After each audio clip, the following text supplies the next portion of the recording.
visited your new gym, but it's not so new. You've been there 6 months now. Yeah, we're over here at Viamax Village.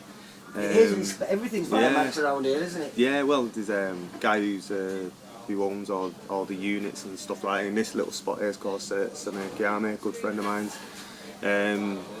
He started off this. He's got this kitchen here, which we were sat in now. Healthy food. He's got a weights gym next door. You know, Viamax Cave, and next door to that is HeavyHitters Boxing Gym. So yeah, it's nice. Little setup for you, isn't it? Yeah, it's nice and easy to find. Just there off Barton Dock Road, Stretford, motorway trading estate. Throw stone to Trafford Centre, couldn't you? So we're close by everything. And as we can see, it seems to be developing a quite good stable down here. I mean, you've got Jordan, as well as having Jordan and Jack, who most people in the Manchester area know about. Yeah. There was just some young lad we was chatting to there. Raza Hamza. Yeah. And John Telford. Who's just joined you. John Telford, and there's a few other lads that are not ready to turn pro yet, but they're being harvested away. You know, so yeah, it's a good time, and I have a female boxer as well. You know, that I'm mixing with. Jordan left him. Sorry, it's a set of keys. Who's a female boxer? I've got a female fighter. She's been on the unlicensed circuit, so just little bits with her on her own. Yeah. You know, and see what she wants to do. Do you think she might want to turn over? Because there's a scene out there now. There is a scene, there's a market, and I'll tell you what, she can punch, she can whack, she's raw. So you know, let's see what the future holds there for her. Let's go back in time. How did you get into boxing then? I got involved in boxing by force. We lived on just across from Quinney Crescent in Alexandra Park Estate in Moss Side. Yep. So the gym at the time was Champs Camp on Princess Road. I think if you're from the old school, and you'll know, if you used to drive past, you'd see the big picture on the front, you know, the Harley. And then I think at the time, there was a picture with Duran and Hagler on there as well. I think there's a big picture on the side. Obviously as a kid, used to see that big black and red signs, you know what I mean? And got involved there because my mum thought I was too soft. And my mum was a tough woman, and she had 6 boys on the estate on her own. And basically she knew Phil Martin, and she made a deal with him one day, saying if I come in and I clean the mirrors and stuff on the weekend, can he train him for free? So yeah, there was me cleaning snot and blood up and stuff like that, you know, and emptying buckets and stuff as a kid. And I always tell people about Phil Martin because it was a special place. You know, it was one of the places that I think that and Moston and Collier's that helped to make Manchester a hotbed for boxing in them days, and actually dominate British boxing, because Champs Camp must have produced something like about 7, maybe 10 national champions in the space of about 6 years from there, didn't they? Had five British champions all at the same time. You know what I mean? So you know, when you're going about it there, it's a special thing. I think like Paul Burke, Frank Grant, first British fighter to beat Bomber Graham's. He stopped him. Yeah, he did. Paul Burke Billy Shore for the British title. You had Tony Akubia, Maurice Corr won the British title in his 12th pro fight, light heavy. Ensley Bingham didn't win the British title in Champs Camp. He won the British title when he was with Billy Graham's, when they were at the Phoenix Gym. So you know, he come a bit unshot with against Wally Swift at the time. I think beat Bingham. But realistically, the Phoenix camp was basically Champs Camp, because that's what it risen from. Well, if you get into, you know, put it into however you want it. Billy Graham's, I think he'll be the first to admit that he got into being a boxing trainer by accident. I think he come to Champs Camp on my side with Phil to be a fighter. Yeah. And the next thing, he's padding. You know what I mean? And he was a pad man. You know, and then actually him and Steve, he was working on a building site as a hod carrier for Steve Foster. With Steve Foster. And he took him down. He said, "Come on, we'll get you fit. We'll get you in great shape." Yes. And I think by helping Steve to progress in his career, that's how he ended up being a trainer, really. Yeah, but I remember him being in there, big body belt on and pads. Yeah. And Phil being at the side of the ring and the lads working on stuff, and Phil's talking to him of what he wants him to do. You know what I mean? So he was learning his trade then. Then obviously they made a team working together in the corner. Then obviously when the amount of shows that were going on, right? Phil's gone there and Billy's gone there, and he built up his experience that way. You know what I mean? And then obviously Phil died, and you know, the fighters still in boxing, and Billy's gone off, and he started up himself. You know, lads followed him. You know, another fighter I didn't mention who was a British champion at the time was Carl Thompson. You know, and Carl Thompson, you know, I remember when he beat, he won the European title, and he went to Italy and he won it. And Phil was still alive. It was a later end of Phil being alive, and he went to Italy and won it. What was it? Yeah, and I remember the video being in black and white, and he knocked the guy out. You know what I mean? And then he became a world champion. But then, as you spent time there, but you also spent time with Pat Barrett at. Yeah, but like I said, is that you know through life deals you on different cards at different times. Those two men, though, the godfathers of Northwest boxing.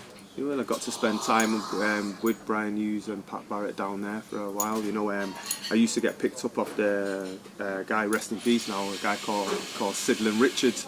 And Sidlin Richards, Lenny Richards, Paul Richards, they were all from Moston back in the day, and they worked under Brian Hughes as well. So, you know, they used to say, you know, Moston's the place to go and be, man. Even his Moss side, he used to take us down as well as Pat used to, you know, look after us a bit down there. So, you know, I learnt down there.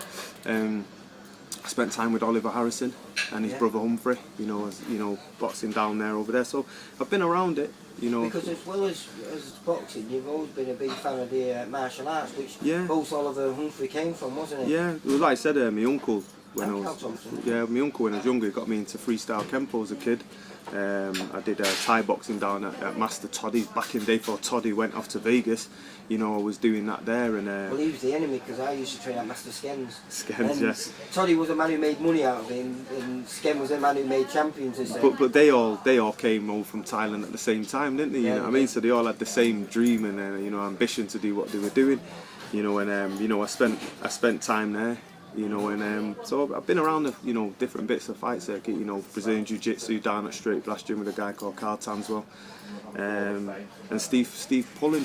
You know, the judo guy, the British judo coach, spent time with him as well. You know, so you know, I've knocked around fighting. It's been a natural progression to be where you are now, and you've got a good quality of fighters with you. You know, you speak to some guys, and some people don't know the history of me, and you know, they'll come up to me and they'll say, oh yeah, I've done a boxing course, I've just done my pro license, you know, I want to be a pro trainer, you know, and they think that I've just stumbled across it, but no, I've been missing. I spent a year with a journeyman called Abdul Rashid up and down the country watching him get beat for a full year, but learning how what it's like being the away fighter, you know, you're there to be beating the opponent, you know what I mean, your lad's not winning, he's surviving, he's won when he survived the 4 rounds. Well, I started doing this interviews about 4 years ago with Steve, and I thought I knew a little bit about boxing, and then now doing this and finding out and listening to people like yourselves and all these other people that have been in the game for such a long time, I realised actually I didn't know anything about boxing, and I just know a little bit now.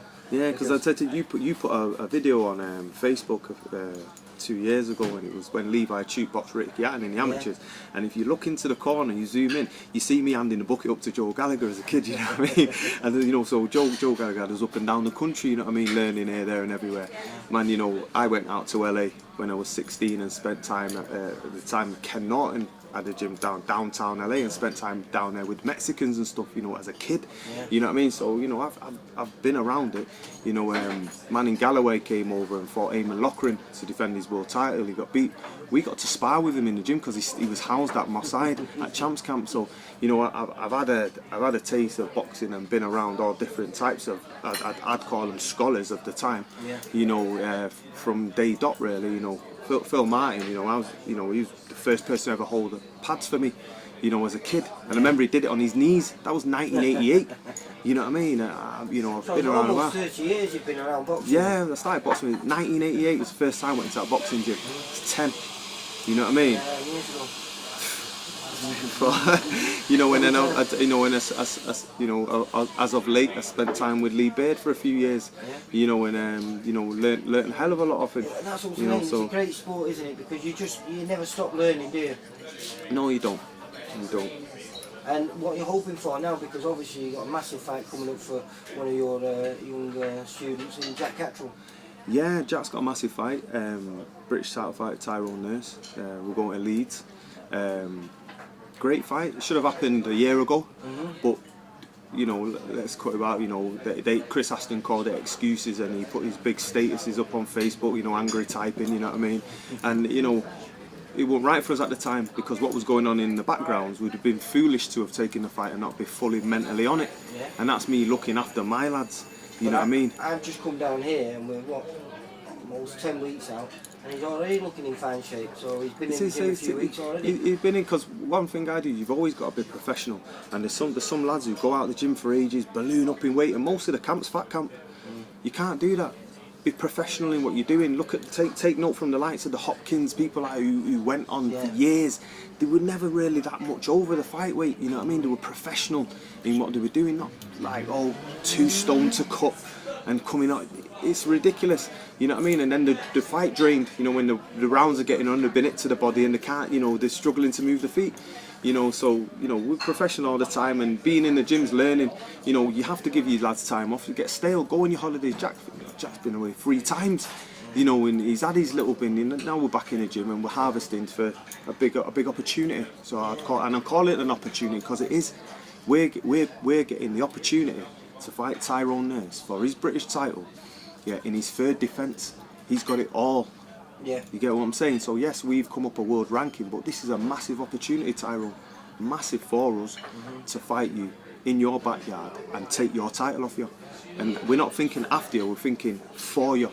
You know what I mean? And Jack Carter will be in top shape, and he'll be ready to go, because I believe we have the making of Tyrone. For me, I was you know, saying to you before, I just think it's going to be a great fight, because I can see reasons for either of them winning. You know, if the best Tyrone Nurse turns up and delivers what I've seen him deliver, I've watched him fight. Fantastic, beautiful boxer, great movement, gets off the line, back on the line, great jab, slips a shot. He's got it all. He's nice to watch. You know what I always watch? I watch him and he's old school. Yeah. You know, where you see the ability in him. He's old school. You could probably get his style and place it in the 80s and see he's got that flow.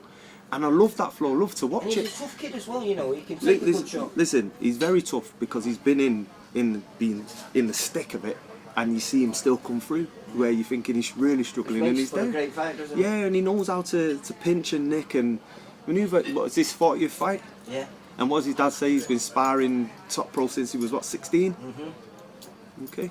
You know what I mean? You know, someone was telling me that they don't do bag work, they don't do pads, they just spar from amateurs all the way to pros. I don't know if it's true or not, but people, they'll have the opinions. And what's the great thing about it, and you know, Tyrone and Chris must appreciate this, is he's not been a name that people think, I want to fight Tyrone Nurse. No. Look, O'Hara, everyone's thinking, don't need to fight him. He's been in that who needs him club. But it's not on him as his ability, it's off that people thinking, it's boring, don't want to fight there, his name, but he's earned his keep.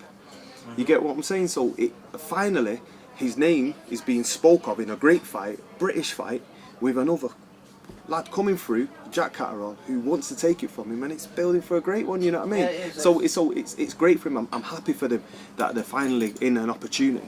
You know what I mean? You know, with that's us. going to be in Leeds on the 21st of October. There's also could be a great undercard there with him, because I think Josh Waddington's going to be topping the bill. We don't know who he's fighting yet, but we've heard that there's been a few other people added to it, such as is it JJ Metcalf? Yeah, against Damien Jones, who's very another good. lad. I think that's a British title eliminator. Is it? Yeah. That'll make for a taster. Yeah. Very tasty. And JJ Metcalf's an MTK fighter. You know what I mean? So Jack Catterall, and give a shout out to the MTK lot there, man. They're doing great things for boxing. You know what I mean? And we get really looked after by him. You know what I mean? So we can only be very grateful for where we're at. A little bit. Yeah. How did you get the connection then with Jordan Thompson? Jordan, I've known Jordan's dad since I was 15. Jeff Thompson headed youth charter for sport. Wasn't his father a multi-times national champion? World karate champion 5 times and trot heavyweight. He's stuff a legend, isn't he? And his mum was 1-time world karate champion. So he's like selective breeding that went on there, and then they produced Jordan. You know what I mean? His brother's a talented tennis player. His sister's talented. He's just full of talent. Was a top 20 international British player. Apparently one of the fastest serves in the country. You know what I mean? Hence that explosion of a right hand he's got. Yeah.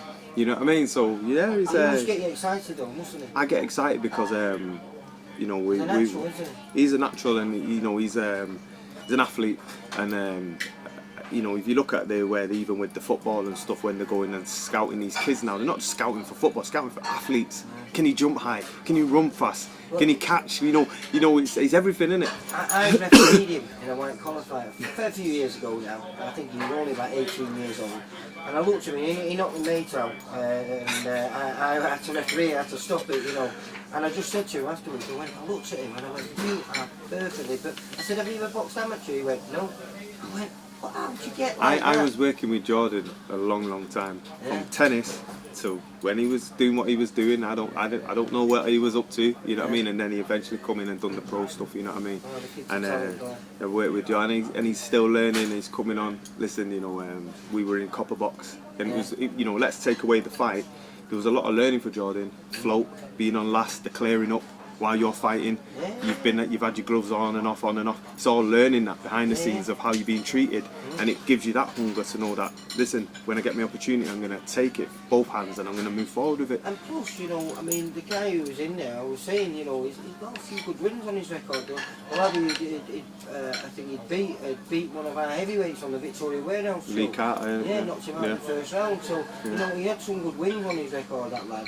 Yeah. But it was good for him to get the rounds in. And he was tough. Well, not only that, Jordan's been taking people out for him though, hasn't he? Yeah, I think there was another lad that Jordan didn't take out, and the only reason why he didn't take out was because we told him not to, because he needed the rounds, because we were struggling with these opponents and thinking, if I won 4 rounds, I'm done in 1-2 rounds, you know what I mean? This hit's devastatingly hard, so, you know, so now it's been good to see Jordan showing his boxing skills, which he's got a lot of, and he's learning, and he's understanding he's still the growing game as well, really, as a cruiserweight. I mean, he's only just weighing in on that 14 stone limit. I mean, he's got a lot more growing to do, hasn't he? Listen, he makes weight easy. He's pretty much walking around at it. Yeah. You know what I mean? So, you know, it's easy for him at the minute. You know, he's done. You know, we've had a lot of great work with Matty Askin. You know, Matty's a very, very tough man, and I heard that there was a certain fighter from down south who was asking for money to go and spar with Matty, to where we're sparring at, because we want it, where he can't get the sparring with the other lads. We want it for Jordan, you know what I mean? So, you know, so it could be a very exciting 2018 for you if Jack comes through you know, the fight with Tyrone, and obviously Jordan's moving the way he's moving, and that could be a massive year for him, and an even bigger year for Jack. Massive things ahead, and you know, it's always been grounded, you know, keeping the lads humble while we're doing it. You know, no egos, you know, let's do our thing and prepare hard the way we do, and we're always learning, you know what I mean, always hungry, and that's the best way to be. You know, as soon as you start thinking you're the champion, you got one person holding a towel for one side of your head and a brush on the other side, and so, you know what I mean, it's gone. You know what I mean, it's gone. So, you know, you got to stay hungry. You come in the gym, there's no niceties about it, it's just a raw, rugged environment, and I like that. I prefer it that way. You can still see the bricks on the walls, you know what I mean, it's not, there's no niceties about it, but when you come in there, you know there's hard work, there's grind. I must admit though, it must be nice when you've got that big post on the wall, you know what I mean, of a big shot, and young Jack is looking down on himself. It must give you a little bit of inspiration. Like you said, that was his first headlining show, and rightfully so, it should go up, you know what I mean, because it's something that he's achieved for him, you know what I mean. So he said, you know, coach, what I put on the wall, put it up. This is your gym, you know what I mean, and that's the way it is, man. You know, and you know, it's nice, and you know, I'm 110 with what I do. You go back November last year, my youngest was born, and 2 days later I was with Jack in Scotland, in Glasgow. You know, so I'm committed, and so I expect the same back, and the lads know that, and that's why we have a great relationship. You know, they know what they're doing, you know, before the weeks even come, you know what I mean, and that's how you operate, you know what I mean, structured, yeah, because I'm very structured like that, and you have to have that, because you can't guess this game. This game, boss, you can't guess it. You got to have a plan. You got to have things in place that work for you. You know what I mean? And like I said, each lad's there's different things that each lad will benefit from. You know, so you can't train them all the same as well. Yeah. Alright, well, it's been an absolute pleasure, Haroon. And then so we've got a show on September 30th. Yeah. It's been promoted by Jason McClory, myself, and Steve Finesse of Manco Boxing is involved. It's going to be at the JJB Power League, Trafford Park, just off Junction 9 of the M60. He's fighting on that as well, isn't he? Mason Cartwright. I've got Mason Cartwright's on for an international challenge belt, 10-rounder. Jordan Thompson the same, Razahan's the same. John Telford is doing an 8-rounder for a British challenge belt, which is a big opportunity for him, and I really like John, and he's gonna pull it right. You've got CJ Challenger from Leicester, he's on. You've got Irvin Magno, who Matthew Hatton, Matty Mainwaring's on there. Yeah. Matthew Hatton's also got a cruiserweight making his debut, Damien Chambers. Yeah, got him on. Jack Raffy makes his pro debut, and there's a couple of a host of other lads that are on there. So it's a fantastic for our first one, and it's called Manchester Old School. You know, so well, keeping it neat. It's funny that because Jack Rafferty's trained by Ben Lancaster, old school. Old school. There you go, and yeah, Ben, nice guy, Ben, and yeah, makes for a fantastic night. You know, and we got Box Nation filming it, so it might not be live, but you know the lads are going to get some footage, exposure, yeah. Yeah, because we've got a big show. We're down at the Liverpool show. Yeah. On the same night, but it's Manchester, so yeah, it should be no problem. That for yeah. you. So it's the first of many things to come. You know, for Heavy Hitters Gym, and yeah, it's nice and neat. So hopefully, I'm just looking forward to enjoying the ride at the minute. It's nice. Thank you. Yeah. Take care, Thanks for coming down, man. It's been my pleasure, mate. Yeah, thank you, man. Keep First time I got a chance to watch Jack, and I was impressed, mate. He's quite slick, isn't he? First time back in, really, as well. So yeah, he's got a lovely camp to build up towards. So yeah, we're enjoying it. That's the beginning, and that's 10 weeks out. Then it's definitely going to be a cracking night on the 21st. Will be, man. Take care, kiddo. Okay, thank you. See you later, mate. Bye bye.